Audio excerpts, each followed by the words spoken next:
What kind of billionaire bets his future on a total stranger? And what kind of woman walks in and turns his entire empire upside down? When Richard Walker promised to marry the next woman who entered the room, he didn't expect her to be homeless. He didn't expect his career, his past, and his heart to unravel before her eyes. But what started as a reckless dare soon spiraled into a scandal that threatened to destroy everything. Stay until the end, because what she does next will shock even the man who gave her everything. What kind of man decides to marry a total stranger on a whim? And what kind of woman walks through that door to change everything he ever believed in? The Grand Oak Bistro sparkled under the Chicago skyline, golden lights flickering against tall glass windows, the clinking of crystal glasses echoing softly over whispered business deals and the laughter of the city's elite. Among them, seated in a corner booth with a view of Lake Michigan, sat Richard Walker, a man who owned half the skyline he stared at. At 45, Richard wasn't just wealthy, he was a legend. A ruthless investor turned philanthropist, the tabloids called him the Ice King of Wall Street. But if anyone looked close enough tonight, they'd see that ice beginning to crack.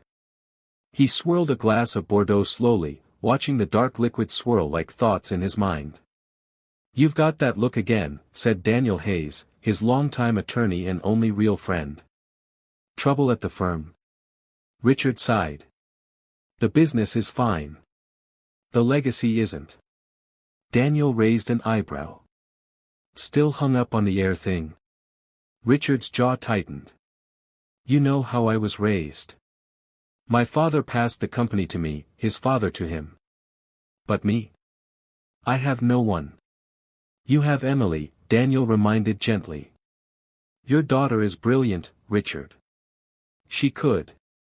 "It's not the same," Richard snapped, his voice a little too loud. Several heads turned. He forced a thin smile, lowering his voice. "I love Emily, but the board, the legacy, everything I've built, in their eyes, it needs a son, a male heir." Daniel shook his head in disapproval. "It's 2025, Richard. That thinking is outdated and cruel." "Tell that to my father's will," Richard muttered bitterly. "He left me a billion-dollar empire and a burden I can't pass on." Daniel fell silent. He'd known Richard long enough to understand the guilt about his failed marriage with Lauren, about the way he pushed her away, obsessed with continuing a name instead of building a family. Then, with a sudden spark in his eyes, Richard set his wine down. "I'm done waiting for fate to fix this," he said, his voice tight with a strange kind of excitement. "Let's make things interesting." Daniel narrowed his eyes. "What do you mean?" "A bet," Richard said, turning toward the entrance of the restaurant. "The next woman who walks through that door, I'll marry her." Daniel choked on his drink. "Are you out of your mind?" "Probably," Richard smirked. "But I've tried logic and legacy. Now I want something unpredictable. What if she's, whoever she is? She'll be mine." And then the door opened. Time seemed to freeze. A hush fell over the room as a figure stepped inside, not a socialite in heels or a high-powered attorney, but a woman with tangled dark hair, dirt-smudged jeans, and a face both young and worn at once. She didn't belong here, and every person in the restaurant knew it. Grace Miller had no idea that walking into that restaurant would change her life. She looked around nervously, eyes wide like an animal in headlights.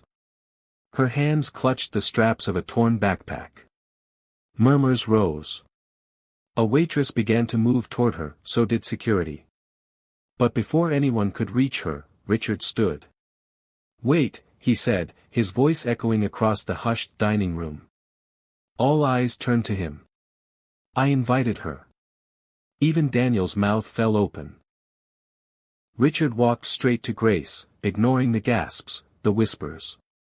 "Good evening," he said, smiling as if she were royalty. "I'm Richard Walker. Would you care to join me for dinner?" Grace looked at him like he was insane.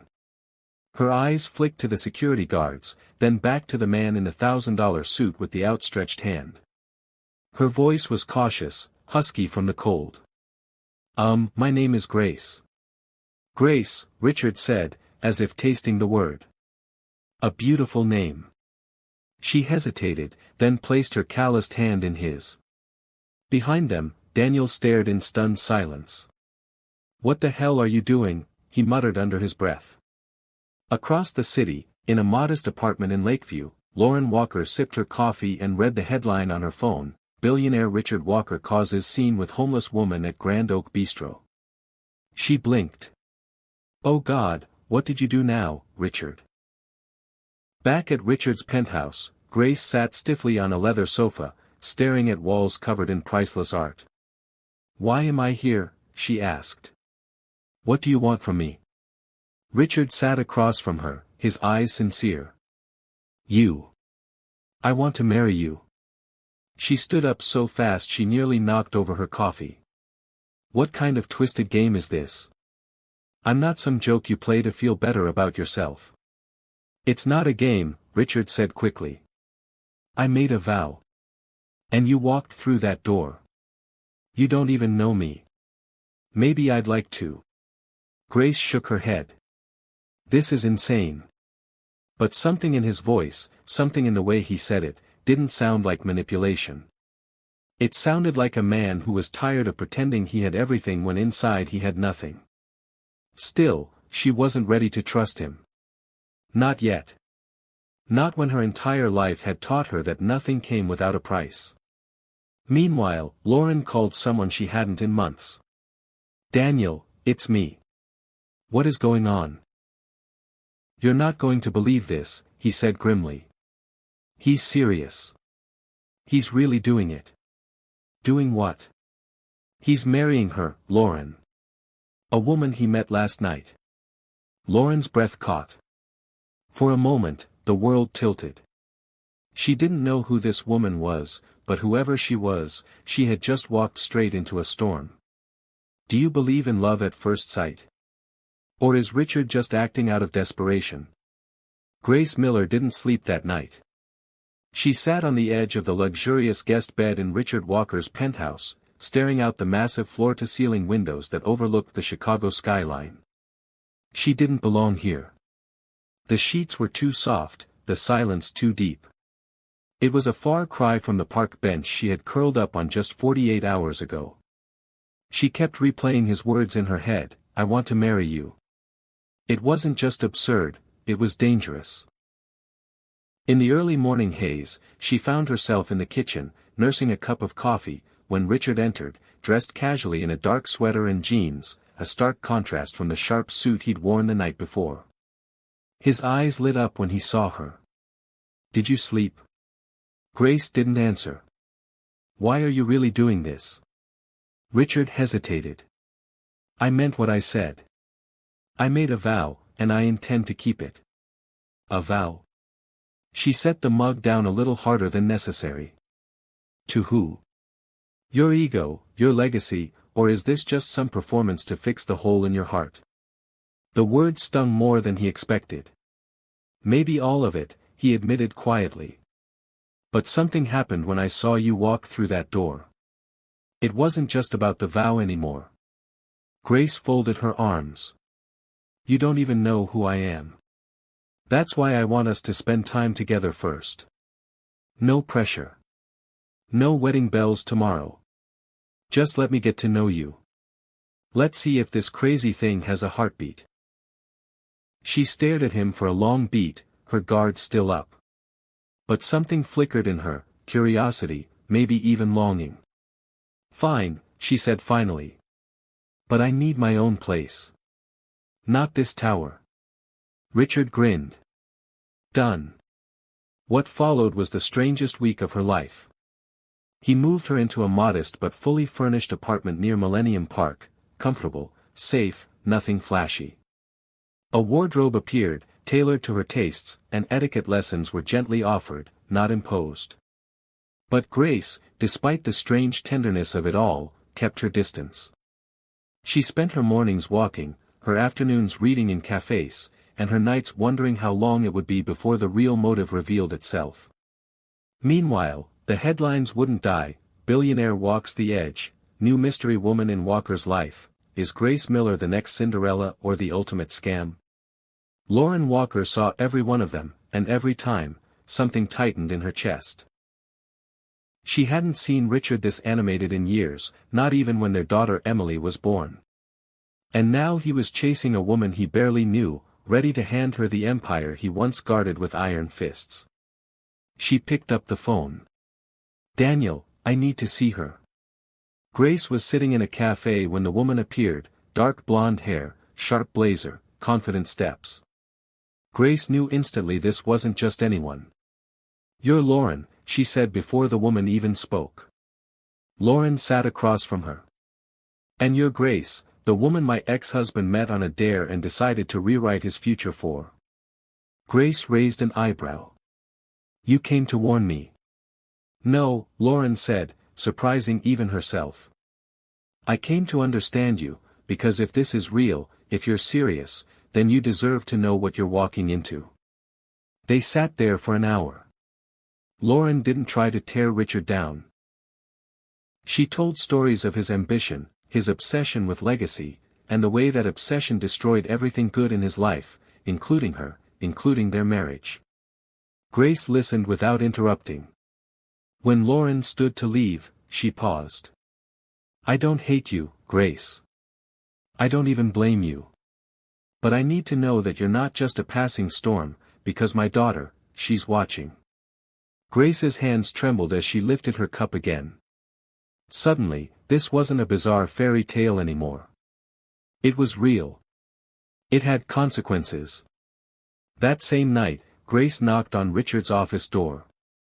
He was on a call but hung up when he saw her expression. "What's wrong?" "Your ex-wife came to see me." He blinked. "What? Why?" "She wanted to make sure I knew what I was stepping into." She wasn't angry, Richard. She was heartbroken. He stood, rubbing the back of his neck. "Grace, I didn't mean to." "I know," she said, cutting him off. "But this is bigger than you, bigger than me. You've got a daughter, a legacy, a whole history I'm just crashing into." He stepped closer, slowly. "You're not crashing. You're changing it." Grace's voice cracked. "I don't know if I can. I've spent years surviving, Richard, not living. And now you want me to just step into this glass world and pretend I belong?" "No," he whispered. "I don't want you to pretend. I want you to be exactly who you are." For the first time, she didn't flinch.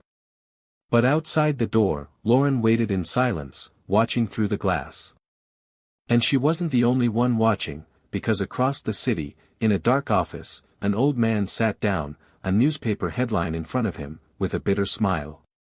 "Richard Walker, always too sentimental," he muttered. Then he picked up the phone. "Activate the contingency plan. Let's shake the foundation of his perfect little fairy tale." What secret had Richard buried deep in his past? And what part of it was about to come knocking? How would you handle it if your ex showed up to confront your new partner and they didn't try to fight, but instead connected? Would that make you trust them more or less? The call came just after midnight. Richard Walker stood by the floor-to-ceiling windows of his penthouse, the city lights of Chicago stretching beneath him like veins of fire. In his hand was a glass of scotch, untouched. His phone buzzed again, third call from Daniel in less than an hour. When he finally answered, Daniel didn't waste time. "We've got a problem." "How bad?" Richard asked. "Board level bad. Someone's leaking financial records. They're trying to build a case that you've misused company funds to support Grace. And Richard," Daniel continued, "they're painting her as a gold digger, a scam artist." Richard's stomach sank. "They're twisting everything, the apartment, the clothes, even that one night at the opera. They're claiming it was all funded by the company as part of a personal experiment. This isn't a smear campaign. This is a coup."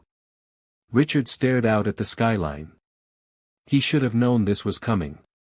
In his world, love wasn't allowed to look this messy, this real.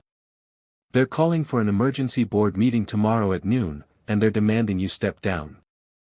In a quiet cafe near Lakeview, Grace sat alone, her phone lighting up with headline after headline. Her heart pounded as she read the words, "Billionaire's romance sparks financial scandal, the fall of Richard Walker, seduced by a stranger, from park bench to penthouse, the truth about Grace Miller." She barely noticed Lauren Walker walk in and take the seat across from her. "I figured you'd be here," Lauren said quietly. Grace looked up, her expression unreadable. "I didn't do anything wrong." "I know," Lauren replied. "But the world doesn't care. They want a villain, and you walked in at just the right time." Grace stared at her. "So why are you here?" "Because I've seen Richard make every mistake a man can make, but I've never seen him fight for someone the way he fights for you. And I think, no, I know, he's never needed help more than he does now." Grace's throat tightened. "I didn't ask for any of this. I just wanted a chance." "Then take it," Lauren said. "Not just for him, for you." The next morning, the Walker building was surrounded by reporters. The boardroom on the 36th floor was packed with cold suits and colder eyes. Richard stood at the head of the long table, his tie loosened but his posture defiant. "I didn't misuse company funds. Everything spent came from my personal account." "You brought chaos into this company," one board member sneered. "You made a mockery of our legacy." "I built this legacy," Richard shot back. "And maybe you've forgotten, but it was built on risk, on doing what others wouldn't dare." Before anyone could respond, the door swung open. Grace walked in. Gasps rippled across the room as cameras clicked outside. Her voice was calm. "I know I wasn't invited, but I need to speak." One of the members protested. "This is private board business." "She's staying," Richard said firmly. Grace looked at every person in the room. "I don't want Richard's money. I don't want his empire. I didn't ask for him to pull me out of the shadows, but he did. And for weeks, I kept thinking he'd change his mind once he saw who I really was." She paused. "He didn't. He just kept showing up." There was silence. "I'm not the fairy tale you wanted, and I don't want to pretend to be, but I am honest. I've slept on sidewalks. I've been hungry. I've been invisible. And I would rather go back to that life than stand here and let you tear him apart for loving someone who didn't come from a country club." A long beat passed. Then the oldest board member leaned forward. "Miss Miller, if you're not after money and you're not after fame, why are you still here?" Grace turned to Richard. "Because I love him, but also because for the first time in my life, someone believed I was enough, not pretty enough, not rich enough, just enough." That was the moment everything shifted. The board voted, and against all odds, Richard kept his seat on the condition that he stepped back from day-to-day operations and appointed a co-director. He chose Emily, his daughter. 3 months later, Grace stood in Lincoln Park in a simple white dress, the golden autumn leaves swirling around her. There were no TV cameras, no luxury gowns, no PR teams, just friends, family, the people who had stayed. Richard stood beside her in a gray suit, eyes soft, hands steady. Daniel gave a speech so unexpectedly heartfelt, it left half the guests misty-eyed. Lauren stood beside Emily, who wore a dusty rose dress and held the wedding rings in her palm. When the minister asked if Grace took Richard as her husband, she laughed. Not mockingly, just a sound of pure disbelief at how far they'd come. "I do," she whispered. After the vows, as the reception carried into sunset, Richard and Grace slipped away to a small bench beneath the trees. No one followed. "I still can't believe this happened," Grace said, leaning into him. "Neither can I," Richard replied. "But I'd do it all again, even the scandals, even the headlines, if it meant getting to this." She looked at him, her eyes full of something that had taken root beyond survival, peace. They didn't live in a penthouse anymore. They moved into a modest brownstone near Wicker Park. Grace refused to give up her job at the women's shelter. Richard started teaching one night a week at a local college, Introduction to Legacy, Finance Rewritten with Soul. Together, they launched the Grace Initiative, a nonprofit supporting job training and transitional housing for women who had been through what Grace had. One day, Lauren dropped off a donation envelope. Inside was a handwritten note: "You didn't just save Richard, you saved all of us. Thank you, Lauren." In time, even the headlines changed, not "Billionaires Fall," but "Grace Rises." Now, we'd love to hear from you. What did this story mean to you? Do you believe second chances like this are possible in real life? If you enjoyed the journey of Grace and Richard, comment 100 below and tell us which country you're watching from. And if you believe that love is worth fighting for, even when the odds are impossible, share this story with someone who needs to hear it. Because sometimes, it's not where you come from that defines you. It's where you dare to go.